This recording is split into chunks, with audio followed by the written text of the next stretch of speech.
Hi, right, we are now going to take a look at the King's Gambit opening, and the idea of this video is to give you kind of a brief overview of the King's Gambit, and we're mainly only going to be concentrating on the King's Gambit accepted. So this is where black takes on f4 and then white plays bishop to c4. So this video is really concentrating on free bishop c4 in the King's Gambit. And this is an opening I've played many a time, free bishop c4, and I have a great score of it actually, something like 9 out of 11. It's maybe harder to play gambits nowadays than it was, let's say 100 years ago or so, because computers really, have made it tricky to sacrifice pawns and get away with it. But in general, they can still be a lot of fun, and I think this will be a great surprise weapon for a lot of players out there. And I'm sure if you incorporate this into your play with free bishop c4, you can get some great results.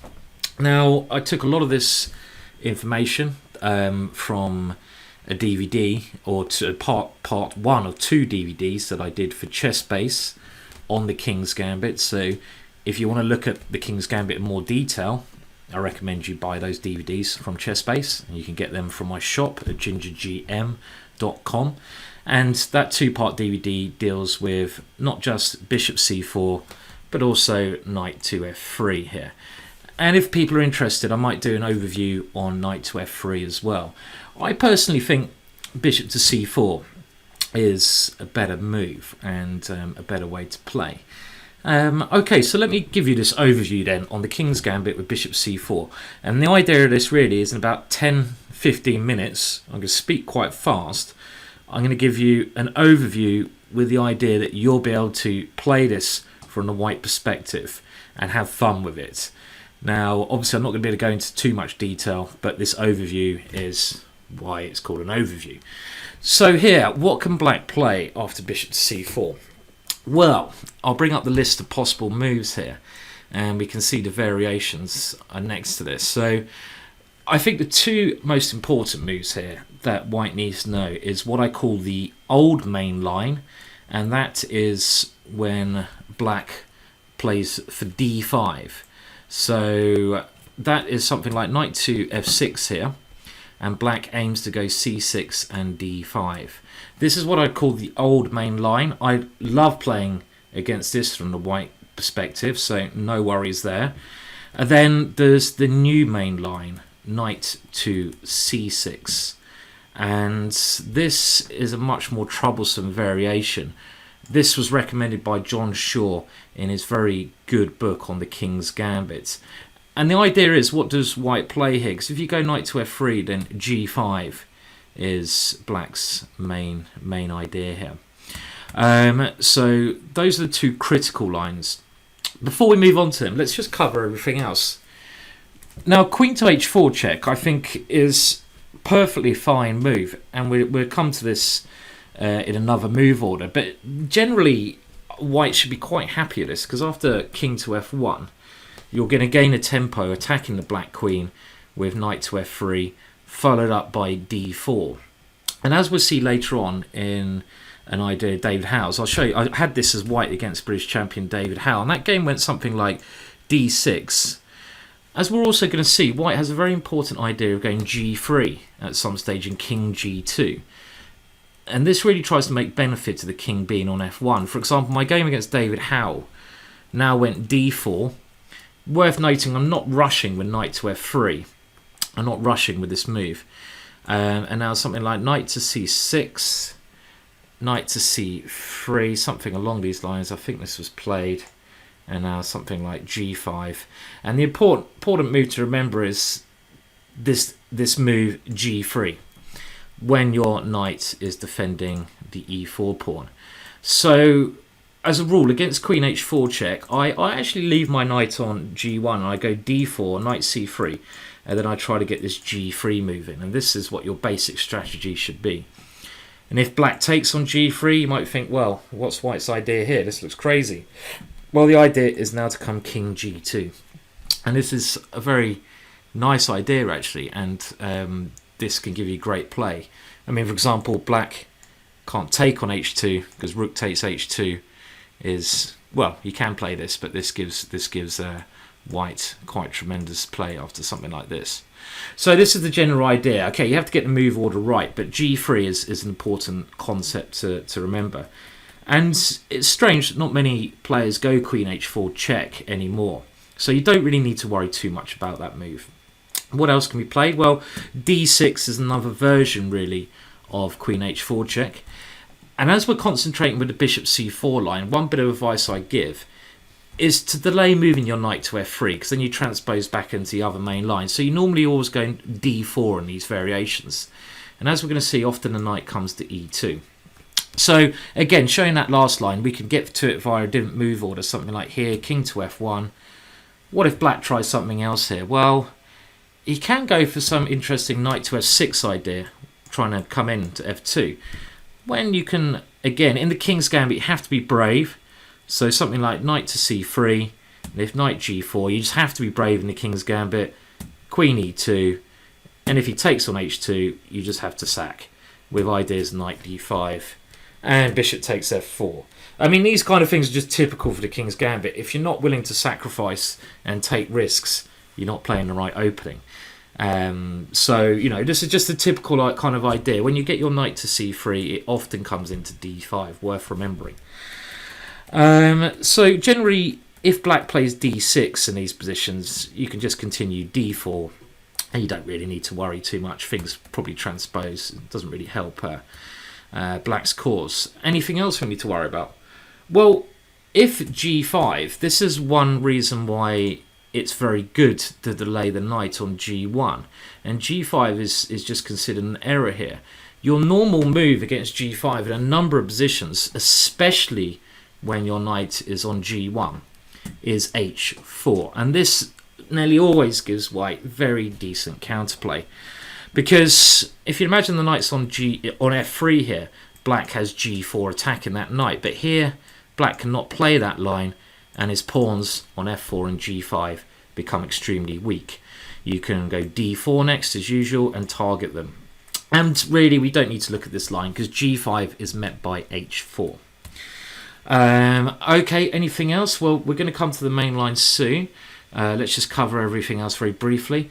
Now, knight to e7 is a line that was brought into play by Ivan Sokolov. Black is trying to go d5, but keeping the option of going knight to g6 available.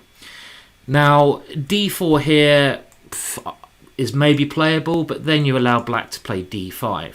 So a much more sensible choice would be to first play knight to c3. And again, you can see I'm delaying the development on my knight on g1.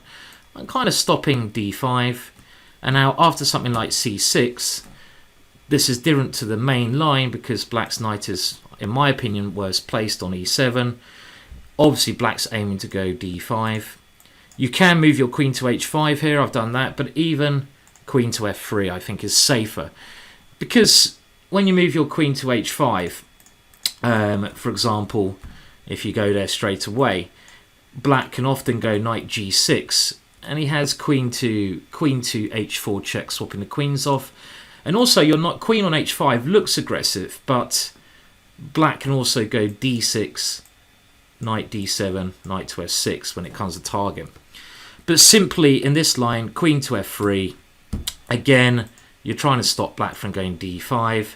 If black doesn't go d5 here, he's in trouble. What's the rule if he goes g5? Well, you should know this by now. If he plays a move like g5, we just mentioned this, you always go h4, and you get a very good game like this. And, well, if he goes d5, we can simply win our pawn back now. And this should promise a very nice game with d4 to come. Don't have to worry about that. Generally in the King's Gambit, if you get your material back as white, you're going to be better because you have the central pawns. That is the case here. And if he goes knight g6, the other idea behind this opening, well, then we go d4 anyway, and we're going to win this pawn back, and gives us a very nice position. Yet again, the knight on g1 comes to e2. Very nicely harmonized here. Remember, if queen h4 check, you always can play g3. Nearly always. This is one of the main ideas, and this is a good way to stop this queen h4 check. So Sokolov's knight e7 I don't think is a too scary choice. And we're coming to the main lines now. Only one more move we have to look at. That's d5. Now, if we take on d5 with a pawn, we actually transpose back to a variation that can be seen after the moves.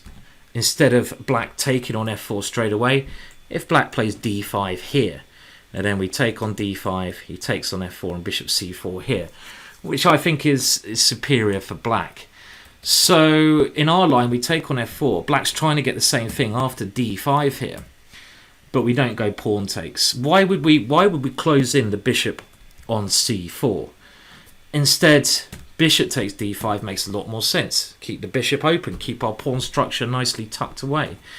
And after knight to f6, which is clearly black's idea, attacking the bishop and a pawn, we want to defend both the bishop and the pawn, so knight to c3 makes sense.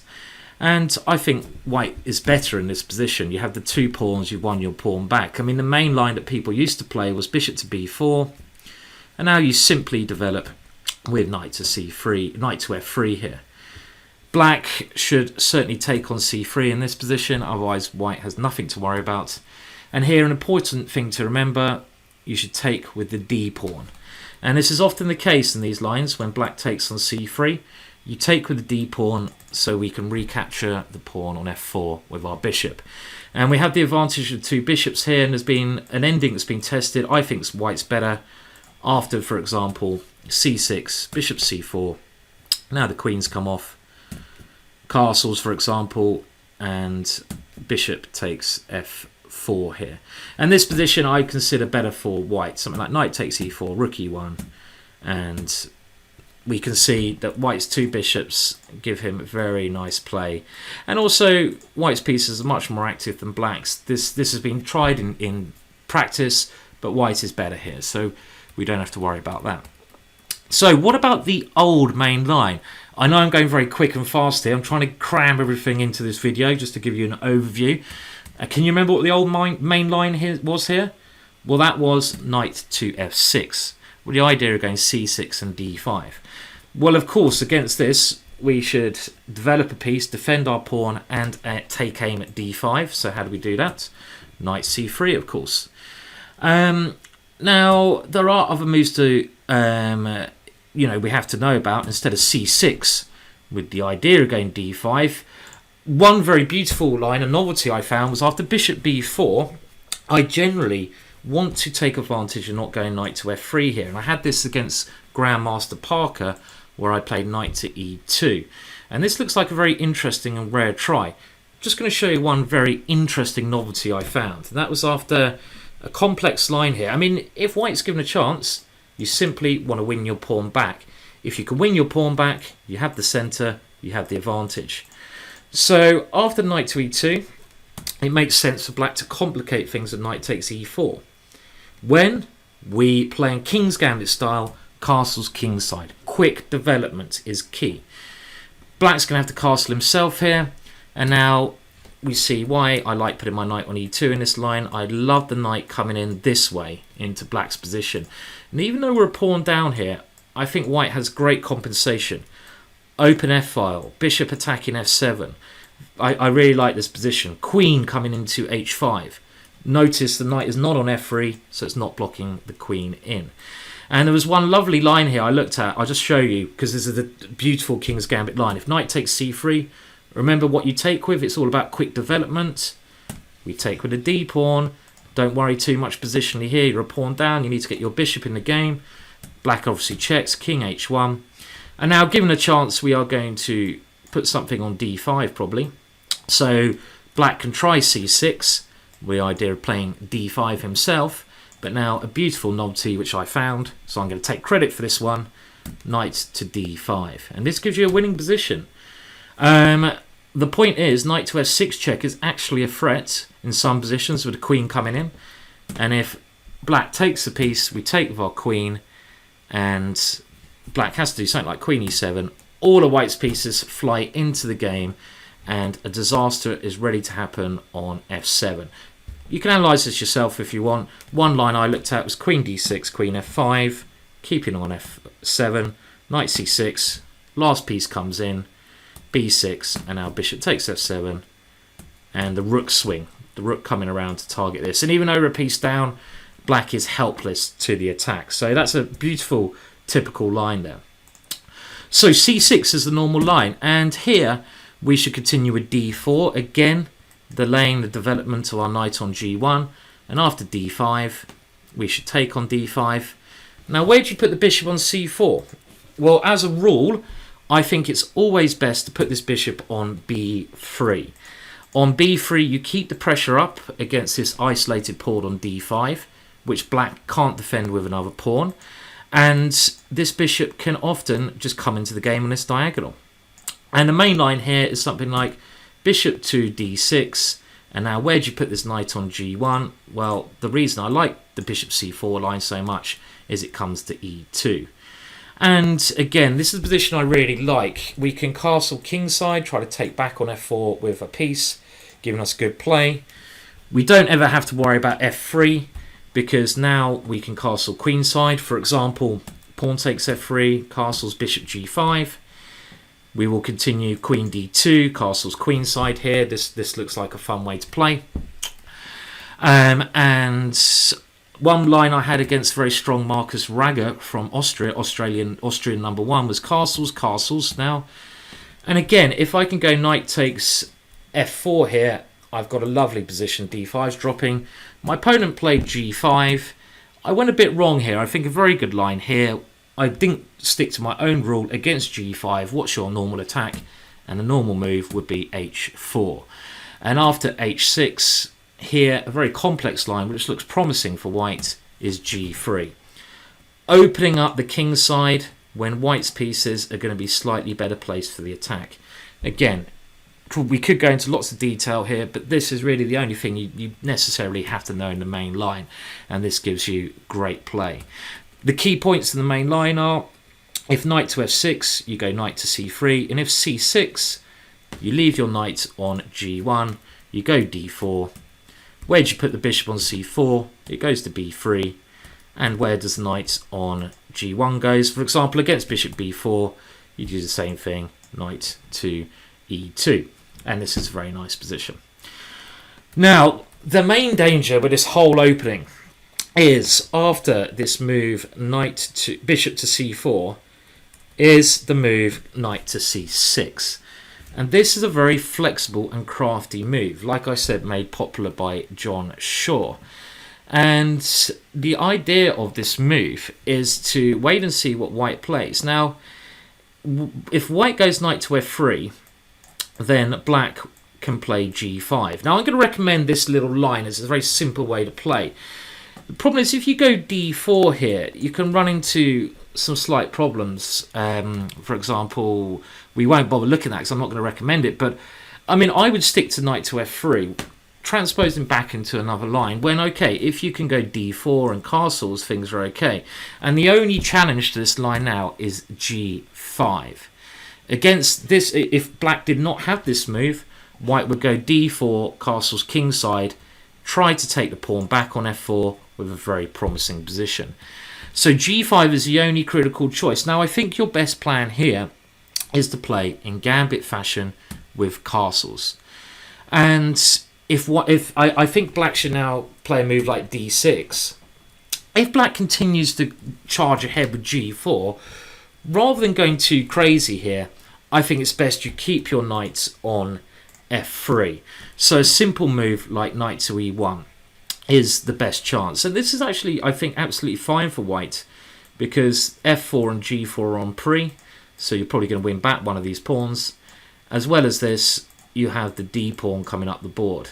So this is a nice, sensible way to play. So I think black's g4 is premature. And if black doesn't play g4, he just goes d6. Well, again, here, I think you have to play in gambit style and play a move like d4. When I would recommend you go g3 at a later stage, trying to open up that side of the board, but maybe only after you've developed your pieces to the proper squares. Really, that is your basic overview for the King's Gambit with bishop to c4. I don't think I'm going to teach you any more in this video. Like I said, it is really an overview, so it's not trying to go really really go too deeply into stuff, but I just want to give you a little taster of how to play the King's Gambit with bishop to c4.